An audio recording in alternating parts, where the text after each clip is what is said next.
From the earliest writings of man, we know that the human race has been comprised of the haves and the have-nots. When I was a kid back during the Great Depression, I was obsessed with a desire to know what invisible something separated the haves from the have-nots, being a have-not. I wanted to know why so few managed to be well off financially in a country where success is available to everyone. For example, in checking the Statistical Abstract of the United States, published by the Bureau of the Census, I discovered, just lately, that only 10% of the men in this country, 65 years of age and older, have incomes of $6,000 or more a year. More than 80% of all men 65 or older have incomes under $4,000 a year. Only 7.6% have incomes between $7,000 and $10,000 a year, and only 3.7% have incomes of $10,000 a year or more. A man starts his working career in his 20s, often earlier. He's fortunate in that he lives in the free world. He has better than 40 years to make the grade financially in the richest country on earth. Yet, according to the statistics, only about 10 out of 100 will be financially secure by the time 65 rolls around, and only about 4 men out of 100 will be financially comfortable. Now why? Well, let me tell you how to find out for yourself. Conduct your own survey. Start down the street in your neighborhood on any Saturday or Sunday and ask the man of every house 2 questions. The first question is, what are you doing at the present time to increase your income now? That is, how much do you want to earn? And when you've evaluated the blank stare you get in response to that question, ask question number 2, which goes, how much money are you planning to be worth at age 65? And when the silence becomes too unnerving, thank him and move on to the next house. Ask 50 men, 100, 1,000, until you're completely convinced that the reason men don't make more money during their working lives, and the reason men aren't financially independent by the time they're 65, is simply that they seldom, if ever, do any constructive thinking on either subject. It's that simple, unfortunately.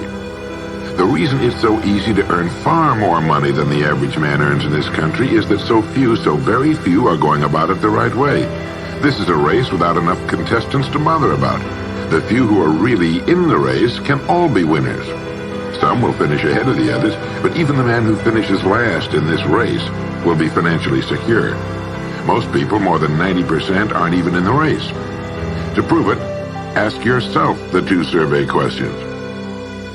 Up until the time you started listening to this message, what were your plans for increasing your income? How much do you want to earn?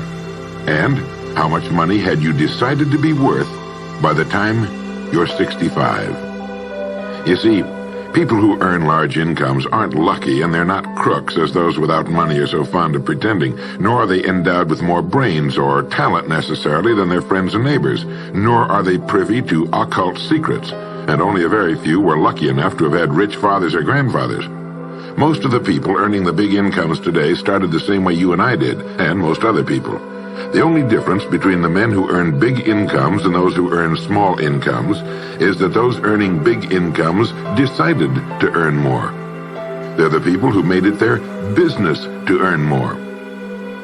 You see, a woman who does not think about baking an apple pie for dinner tonight will never think of looking up the recipe for apple pie. Without the decision for pie, there's no motivation for checking out the recipe. A man who does not think about driving his car to St. Louis, Missouri or Nacogdoches, Texas will never get road maps which show how to get to St. Louis or Nacogdoches. And a man who never decides to earn more money will never think of learning how, of looking up the rules for earning more money. You see, people do what they make up their minds to do. So get rid of the ancient superstition once and for all that people who earn big money are special people, or lucky, or get the breaks, or had money to begin with, or knew someone, or are smarter, or anything else. These are alibis. They can all be disproved 1,000 times. The reason there are so many of these alibis around is that men who fail to make the grade financially are seldom honest enough to just admit that they really didn't try and keep trying. So in order to justify their failure, in order to remain seated, they dream up and pass along these old alibis. We're all self-made, but only the successful will admit it. I once had occasion to visit Charleston, South Carolina. I'd never been there before, so I hired a taxi to drive me around the historic old town. I particularly wanted to see the battery where that famous shot was fired on Fort Sumter. Along this beautiful drive, some of Charleston's oldest and finest homes look out over the bay. I commented to my cab driver on what lovely homes they were, and he said, yes, some of those homes have 40 rooms. And then he thought a moment and he said, and every one of them is owned by a crook. This is how the have-nots justify themselves and their lot in life. I didn't say anything because I didn't feel I was entitled to advise him or try to straighten out his thinking. This is a free country where as long as he doesn't hurt others, everyone has the unalienable right to be just as wrong as he wants to be. As Thomas R. Lounsbury, the American scholar and educator, put it, we must view with profound respect the infinite capacity of the human mind to resist the inroads of useful knowledge. My taxi driver and men and women like him all over the world have been kidding themselves and holding themselves down and refusing the bounty and abundance of the world for centuries. Knowledge is available to everyone. We can either listen to those qualified to teach us, or we can go along with those ancient stumbling blocks we get from people who don't know any more than we do. The truth, incidentally, about those homes along that beautiful drive is that they were built by the men and women who made the largest contribution to the city of Charleston. In just a moment, I'm going to give you the formula for getting rich, but before I do, I want to remind you of something. Before a jet pilot begins his takeoff from an airport, he carefully goes over a checklist, item by item. He does this not only because it's required by law, but because he cannot afford to trust so important a job to his memory alone. He has another checklist that he goes over just as carefully before he begins his letdown at his destination. He does this without fail every time he takes off and every time he lands. Well, I think living successfully is as important as flying an airplane. And because of this, I think each of us needs a checklist too. And that's why there's one included with this cassette. We need a checklist to go over item by item before we take off in the morning and before we drop off to sleep every night. So I want to recommend that you affix the checklist to your bathroom mirror. Stare at it as you brush your teeth in the morning and stare at it again as you prepare for bed at night. Go over each item, and as you do, think of what each item represents. Now here's number one. It's the formula for getting rich. It also explains why you're in your present position, whether you're earning $6,000 a year or $16,000 or $60,000 or $600,000. It applies to every adult, whether he's employed or unemployed. It applies to the richest man and to the poorest, and every person in between. And here it is. Our rewards in life will always be in exact proportion to our contribution, our service. Now that's what the formula means as the first item on your checklist. Memorize it. Our rewards in life will always be in exact proportion to our contribution, our service. Listen to it, think about it until you know it emotionally as well as intellectually. It might give you some slight feeling of superiority to realize that there's probably not another man within a mile of where you live who knows it. You can add it as a question on your survey if you want proof of that. If you want it in another form, here it is as it applies to a man's job. It's the same thing really, the same thing applies, but you can express it differently. The money you're paid by the company you work for will always be in direct ratio to the need for what you do, your ability to do it, and the degree of difficulty involved in replacing you. Maybe you want to write the formula down in both of its forms and think about it until it's as much a part of you as your name. The reason it isn't spelled out on your checklist is because you might not want everyone to know what you're up to. The checklist is valuable only to a person who knows what the words really indicate. All right, you've got the formula.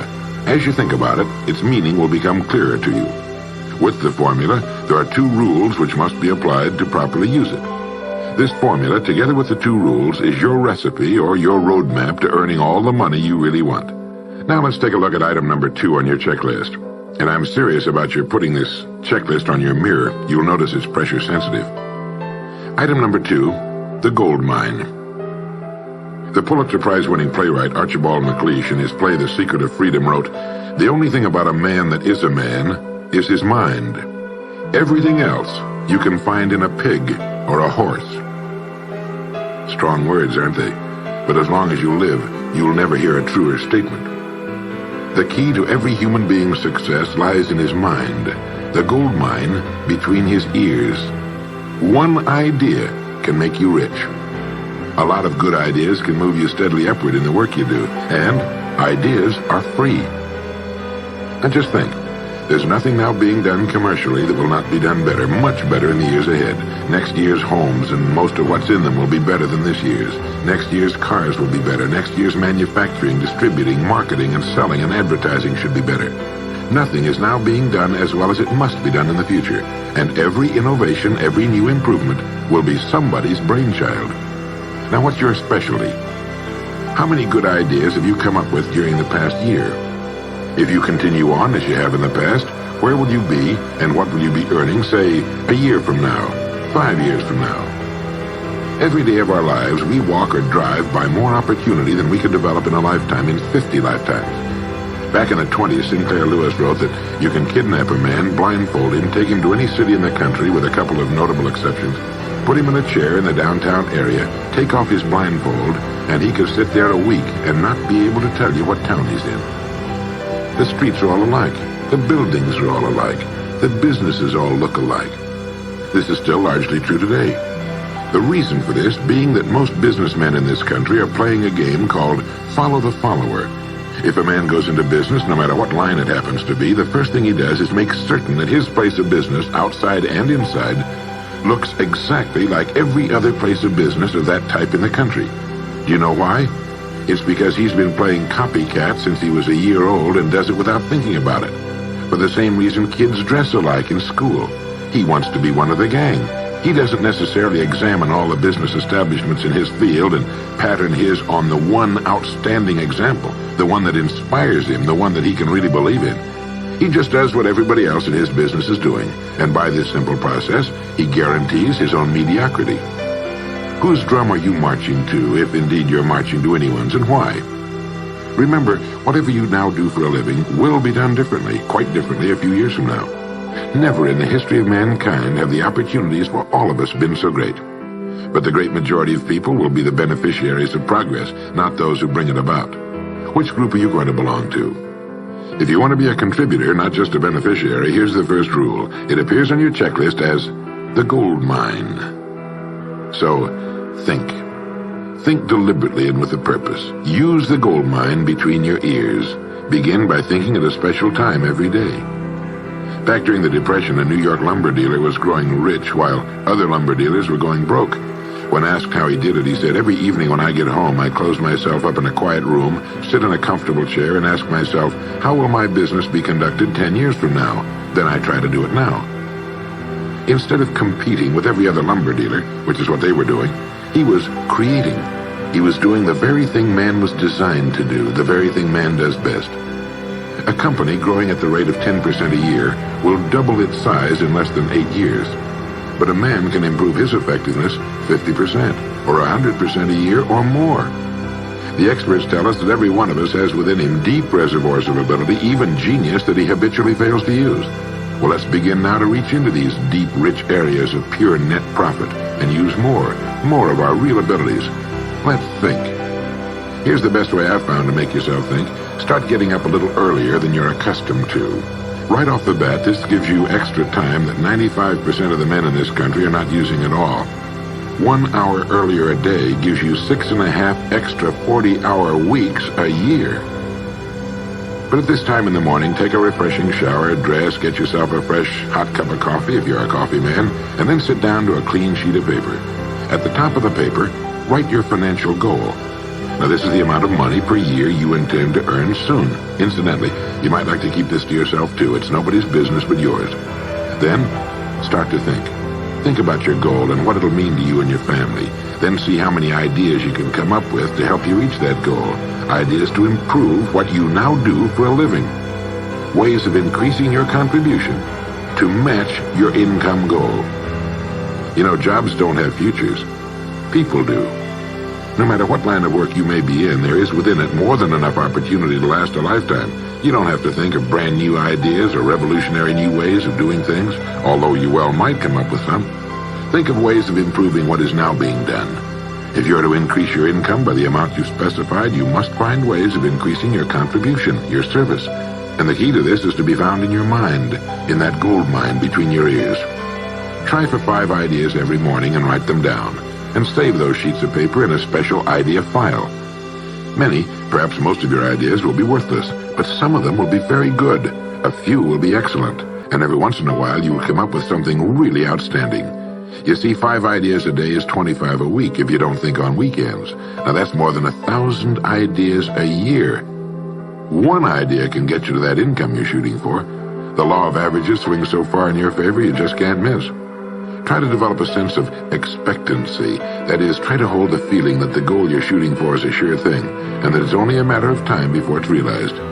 You know, Henry Ford didn't start making cars until he was 45. A friend of mine started a new company at 65. He's still going strong, and his new company has sales of better than $300 million a year.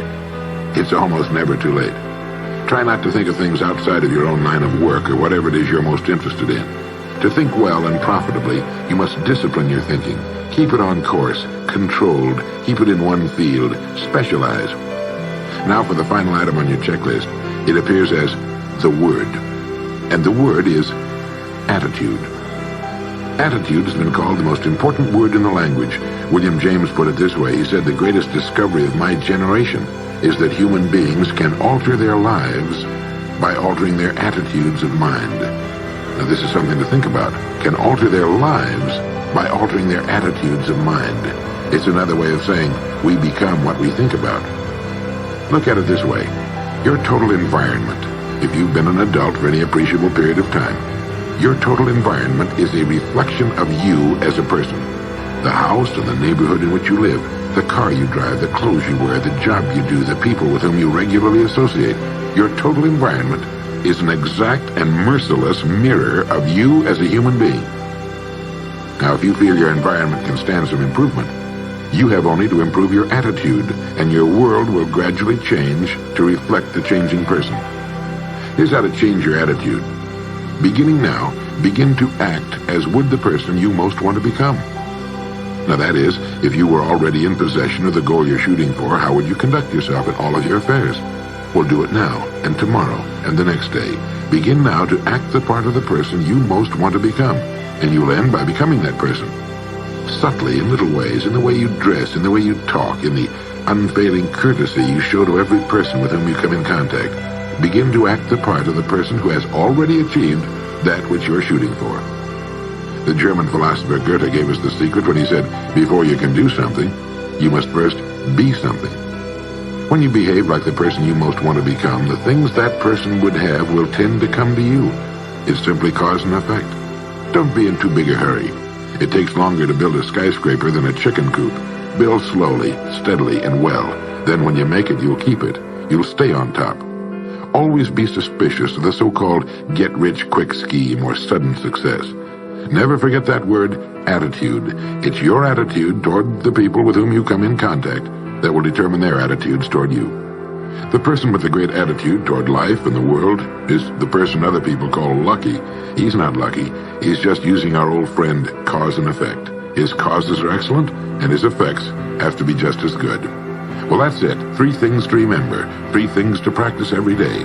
If you spent 16 hours a day, 7 days a week practicing your golf swing, in a relatively short time, you'd have a grooved, beautiful swing like the pros. So practice your new attitude every day, every waking hour. Practice thinking a few minutes every morning, and you'll find yourself thinking all day long. And remember the formula.